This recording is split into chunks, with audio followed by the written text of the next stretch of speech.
Good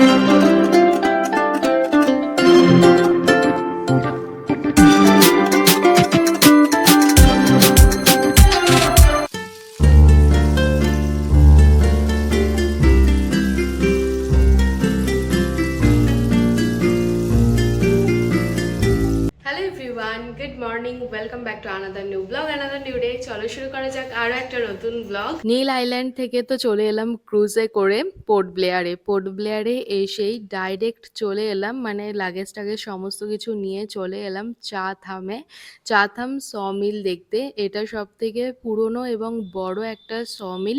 তো আজকে site সিনের লিস্টে আমাদের এটাই ছিল। আর এরিয়াটা দেখো কি দারুণ না, ডান দিকে সিনারিওটা জাস্ট একবার দেখো। আমার তো দারুণ সুন্দর লাগছিল দেখতে, তবে হ্যাঁ টেম্পারেচার কিন্তু বড্ড বেশি। এনিওয়েজ, এখানেও একটা মিউজিয়াম রয়েছে, তবে আমরা মিউজিয়ামের ভিতরে যাইনি। এগেন এখানেও কিন্তু মিউজিয়ামে কোনো রকম ফটো ভিডিও করা অ্যালাউ না। इंडिया का मैप दिखाई पड़ रहा है। इंडिया का मैप को सिंगल रूट में बनाया गया। एक इसमें जो आपको स्टेट्स दिखाई पड़ रहा है ना, जो अलग अलग जो 24 ऑफ फूड है ना, वो अलग अलग स्टेट्स में इनले वर्क किया हुआ है। इसमें किसी में भी कोई पेंट नहीं है, ठीक है। अब मेरे को आप अभी फोटो से को पता नहीं चला क्योंकि मैंने बोला कि सेपरेट आइलैंड। सेपरेट कैसा हुआ? ये 300 मीटर का लेंथ ब्रिज नहीं होता तो हमें छोटा सा बोट करना पड़ता है यहाँ से इस आइलैंड पे आने के लिए। ब्रिज है तो हमें पता नहीं चला कि हम सेपरेट आइलैंड पे आ गए। ये जो चाथम आइलैंड है बहुत छोटा सा आइलैंड है। वहाँ पर तो एग्जैक्टली मैप के नीचे में देखो लिखा हुआ है चाथम आइलैंड, है ना। एग्जैक्टली मैप के नीचे चाथम आइलैंड, छोटा सा एक आइलैंड है। 7.3 एकर्स एरिया है, गवर्नमेंट एरिया, रिस्ट्रिक्टेड एरिया, जहाँ पर हम सभी खड़े हैं। ये चाथम आइलैंड जाना जाता है सॉमिल के नाम से, ठीक है। अंडमान में देखो यहाँ पर टोटल आइलैंड दिखाया गया 572 आइलैंड है। इसमें सिर्फ 37 आइलैंड्स में लोग रहते हैं, लेकिन जो 11 का जो पॉपुलेशन यहाँ पर दिखाया गया 80 समथिंग पॉपुलेशन दिखाया गया है। अभी पॉपुलेशन होगा 6 से 7 लाख, उससे ज़्यादा नहीं होगा। इसमें by sea Kota to Kolkata 1255 kilometre, Kota to Chennai 1190 kilometre, Kota to Vizag Visakhapatnam 1200 kilometre. ये सारे हमारे सी डिस्टेंस है। Sea and air both difference, air आपका ज़्यादा है कंपेयर टू सी। ये ट्राइबल पॉपुलेशन बोले तो आदिवासी हमारे अंडमान निकोबार में 6 टाइप के अलग अलग आदिवासी हैं। सबके नाम देखो, अंडमानीज, ओंगीज, जरवार, सेटिलरीज, निकोबारी, शॉर्टकट। ये सारे आदिवासी के नाम के आगे में उनके पॉपुलेशन को भी काउंट कर दिखाया गया। लेकिन यहाँ पर सबसे ज्यादा पॉपुलेशन देखो निकोबारीज की है। निकोबारीज की पॉपुलेशन सबसे ज्यादा क्यों आदिवासी में? क्योंकि आज के डेट में निकोबारीज 40 to 50% टोटली सिविलाइज हो गए। 572 जो आइलैंड है ना, जो सेंसस है, ब्रिटिश सेंसस है। हमारे पास में अंडमान निकोबार में टोटल आइलैंड है 836 आइलैंड है, उसमें सिर्फ और सिर्फ 37 में ही लोग रहते हैं। 80 समथिंग पॉपुलेशन दिखाया गया है। अभी पॉपुलेशन होगा 6 से 7 लाख, उससे ज़्यादा नहीं होगा। বোধহয় এগুলো কাগজ ফুল হবে। কালারটা তো আমার জাস্ট অসাধারণ লাগলো। জাপানিদের সঙ্গে হাত মিলিয়ে ইয়ে করেছিল না, এই জন্য ব্রিটিশ এখানে ইয়ে করেছিল।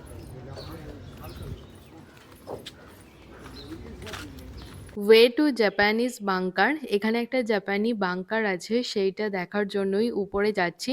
এর আগে যেদিনকে রস আইল্যান্ডে গেলাম সেদিনও কিন্তু একটা জাপানিজ বাংকার দেখেছিলাম, যদিও আমি তার ভিতরে ঢুকিনি, জয় ঢুকেছিল। আজকে তো একদম ফাঁকাই ছিল, তাই ভাবলাম যে ভিতরে একবার ঢুকে দেখে আসি যে কি আছে।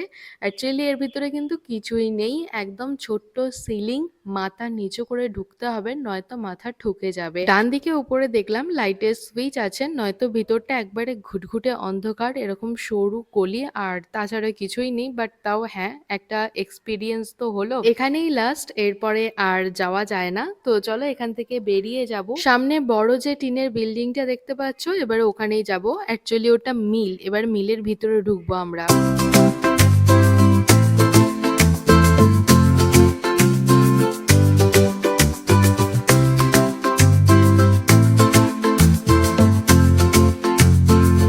দাঁড়িয়ে আছি চাথাম মেমোরিয়ালের সামনে, আমাদের বাদবাকি টিম মেম্বারদের জন্য অপেক্ষা করছিলাম। তো কিছুজন পিছিয়ে গেছিল, সবাই আসলে তারপর আমরা একসাথে সমিলের ভিতরে ঢুকবো। এখানে কত পরিমাণে গাছ কেটে রাখা আছে, আমি জাস্ট সেটাই দেখছিলাম। চলো এবারে ভিতরে ঢুকি, গিয়ে দেখি যে ভিতরে কি আছে। এখানে অনেক কি মিল আছে জানো তো, তবে মনে হয় সব জায়গায় ভিতরে যাওয়াটা অ্যালাউড না। পার্টিকুলার হয়তো এই যে মিলটার ভিতরে এখন আমরা যাচ্ছি, হয়তো এর ভিতরে যাওয়াই অ্যালাউড। নিচে একটা করে সেফটি জ্যাকেট আমাদেরকে দিয়ে দিয়েছে, এই যে গ্রিন কালারের সেফটি জ্যাকেট গুলো। তো এখানেও দেখলাম একটা ঠাকুরের মন্দির আছে, মন্দিরটা তো অবভিয়াসলি কাঠ দিয়ে বানানো, মনে হলো যেন ঠাকুরটাও হয়তো কাঠ দিয়ে বানানো, আমি একদমই শিওর না। তো সকাল থেকে ঘুরছি, আমার মুখের অবস্থা পুরো খারাপ হয়ে গেছে, আর তারপর পেয়েছে প্রচন্ড খিদে, মনে হচ্ছে এখান থেকে বেরিয়ে একটু লাঞ্চ করতে পারলে আমি বাঁচি। যাই হোক, তো এখানে সব কাজ হচ্ছে, কি জিনিস আছে না আছে আমি একদমই তোমাদেরকে ডিটেলসে কিছু শেয়ার করতে পারবো না, জাস্ট দেখলাম যে সব কাজ হচ্ছে, আর এই যেগুলো যে কি পাতা আছে আমি জানি না, কিছু কাজের জিনিসই হবে। এনিওয়েজ, সামনে সিঁড়ি আছে, তো সিঁড়ি দিয়ে আমরা নেমে যাব, তার আগে হ্যাঁ সেফটি জ্যাকেটটা জমা দিয়ে যেতে হবে। গোটা সমিলটাই ঘুরে দেখা হয়ে গেছে, এবারে আমরা বেরিয়ে যাব। বেরোনোর আগে গেটের পাশে এই সুন্দর ছবিটা দেখলাম, যেটা এক ঝলক দেখে আমি ভেবেছিলাম যে হয়তো এটা অরিজিনাল। সামনেই বাঁ দিকে কিন্তু টিকিট কাউন্টারটা, চলে এসেছি গাড়িতে, গাড়িতে বসে বসে ভিডিওটা করেছি।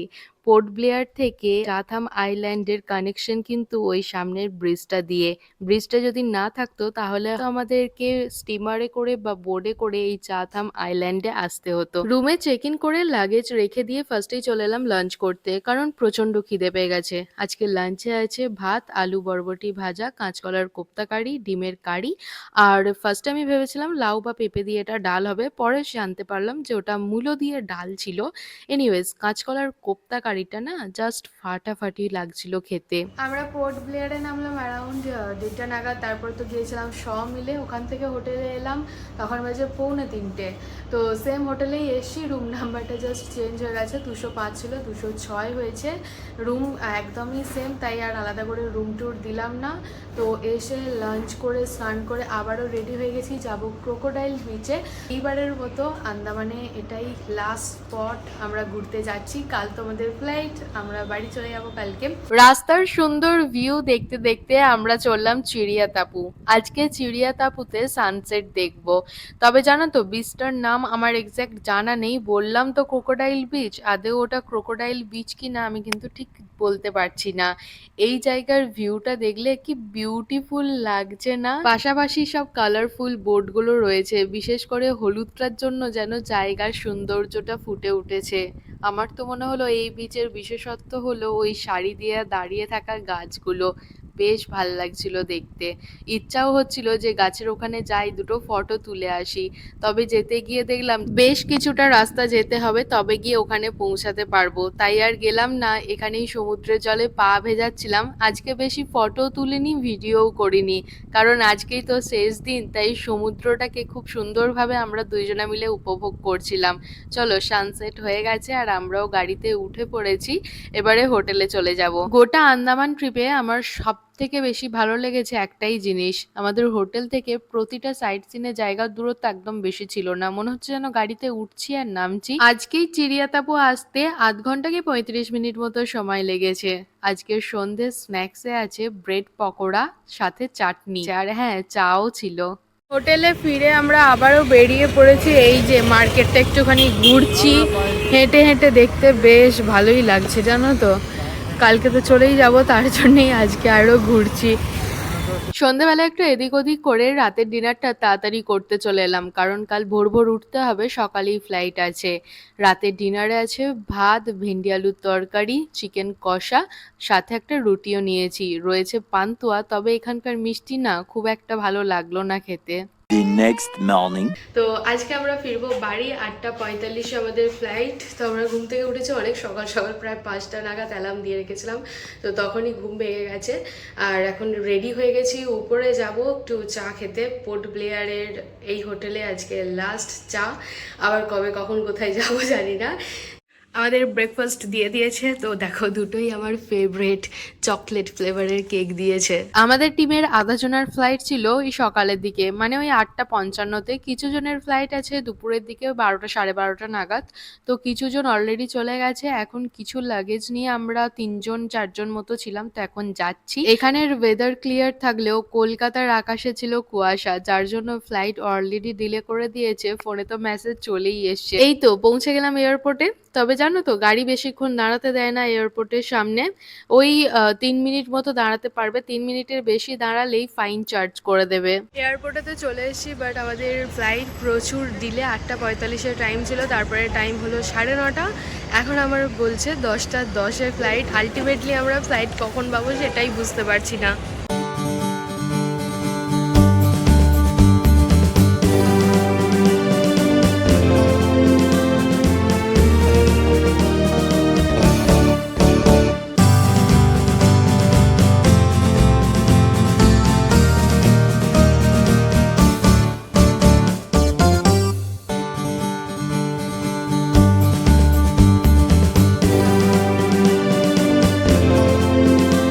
বোর্ডিং পাস নেওয়ার জন্য তো দাঁড়িয়ে আছি, পিছন দিকে তাকিয়ে দেখলাম যে একজনের ব্যাগ চেক করে একটা ছোট মতো স্টোভ আর একটা বড় সাইজের কোরাল বেরিয়েছে, যেগুলো অলরেডি জমা নিয়েছে এখানে। যদিও বেশি কিছু শপিং করিনি, তবে প্রচুর জামা কাপড় এনেছিলাম। আর হ্যাঁ, ব্যাগটা আগের থেকে ভারীও হয়েছে, তাই একটু চিন্তাই হচ্ছিল যে ব্যাগের ওয়েটটা ঠিক থাকবে তো।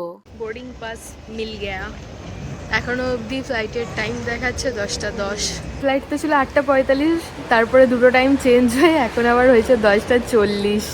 হে গুড়গুড়ি, এটা মুখে দিস না, এটা মুখে দেওয়ার জন্য নয়, এমনি ধর।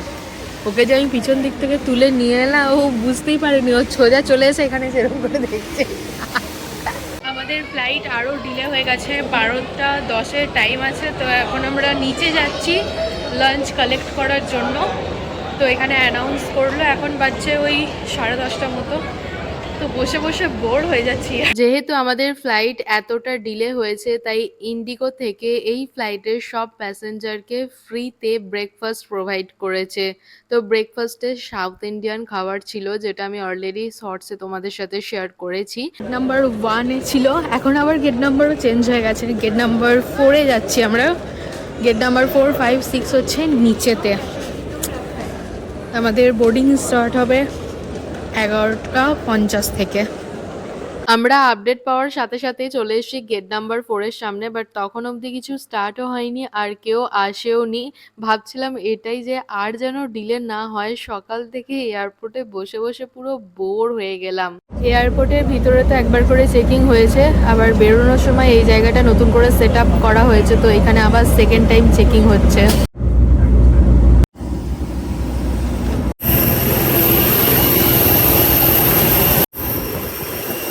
ফাইনালি আমাদের ফ্লাইট টেক অফ করলো 12:30-টার সময়। আগের দিনের মতো আজকেও অবস্থা হয়েছে জানো, আমার কিন্তু উইন্ডো সিট পড়েনি, আমার পাশের সিট দুটো খালি ছিল, অটোমেটিক্যালি আমি উইন্ডো সাইডে চলে এসেছি।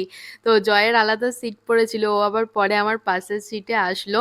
আমার কপাল ভালো ছিল যে আমি দুদিনই উইন্ডো সিট পেয়েছি। তবে আগের দিনের মতো আজকের আকাশের ভিউটা ছিল না, কিন্তু এখন আমি যেটা চোখের সামনে দেখতে পাচ্ছি, এই ভিউটা আমার কাছে জাস্ট অসাধারণ ছিল। উইন্ডো সাইডে না বসলে তো এই ভিউগুলো দেখতেই পাওয়া যায় না। এই সিনারিওটা দেখে আমার যেটা ফিল হয়েছে আমি তোমাদের সাথে সেটাই শেয়ার করছি, শুনলে হয়তো হাসি পাবে। এই সিনারিওটা দেখে আমি ভিডিও করতে করতে জয়কে বলছিলাম, চোখের সামনে মনে হচ্ছে যেন 3 ভাগ জল আর 1 ভাগ স্থল, সেটাই দেখতে পাচ্ছি, যেটা বইয়েতে এতদিন পড়ে এসছিলাম। বিশ্বাস করো, এত ভালো লাগছিল না, বলে বোঝানোর মতো না। বাইরের সুন্দর ভিউ দেখতে দেখতে কখন যে পৌঁছে গেলাম বুঝতেও পারলাম না। এই তো এবারে আমাদের ফ্লাইটটা ল্যান্ড করবে। পোর্ট ব্লেয়ার এয়ারপোর্টে ফ্লাইটের সামনে দাঁড়িয়ে ফটো তুলতে পারিনি, তাই এখানে নেমেই আগে 2-4টা ফটো তুলে নিলাম। এখন উঠে পড়েছি বাসে, এবার লাগেজ কালেক্ট করতে হবে। জয়রা লাগেজ কালেক্ট করার ওখানে দাঁড়িয়ে ছিল, আমি আর জ্যোতি গিয়েছিলাম একটু অন্যদিকে। তবে আমরা কোন দিক দিয়ে গিয়ে কোন দিকে বেরিয়ে পড়েছি বুঝতে পারিনি। যখন আমরা আবার ঢুকতে যাই তখন আমাদের সিকিউরিটি গার্ড বলে যে আপনারা যখন এদিক দিয়ে একবার বেরিয়ে গেছেন আর ভিতরে ঢুকতে পারবেন না। দেন আমরা ফোন করে বলি যে আমরা গেটের এখানে বসে আছি, তোমাদের হয়ে গেলে তোমরা চলে আসো। প্লেন ল্যান্ড করলো অ্যারাউন্ড 2:30 নাগাদ। এখন এয়ারপোর্টে বসে আছি আর ওরা লাগেজ কালেক্ট করার জন্য ওখানে দাঁড়িয়ে আছে। এই ছিল আজকের blog. Thank you so much for watching Andaman series. এখানেই শেষ হলো। তোমাদের আন্দামান সিরিজ দেখতে কেমন লাগলো ডেফিনেটলি কমেন্টে জানিও। Bye bye.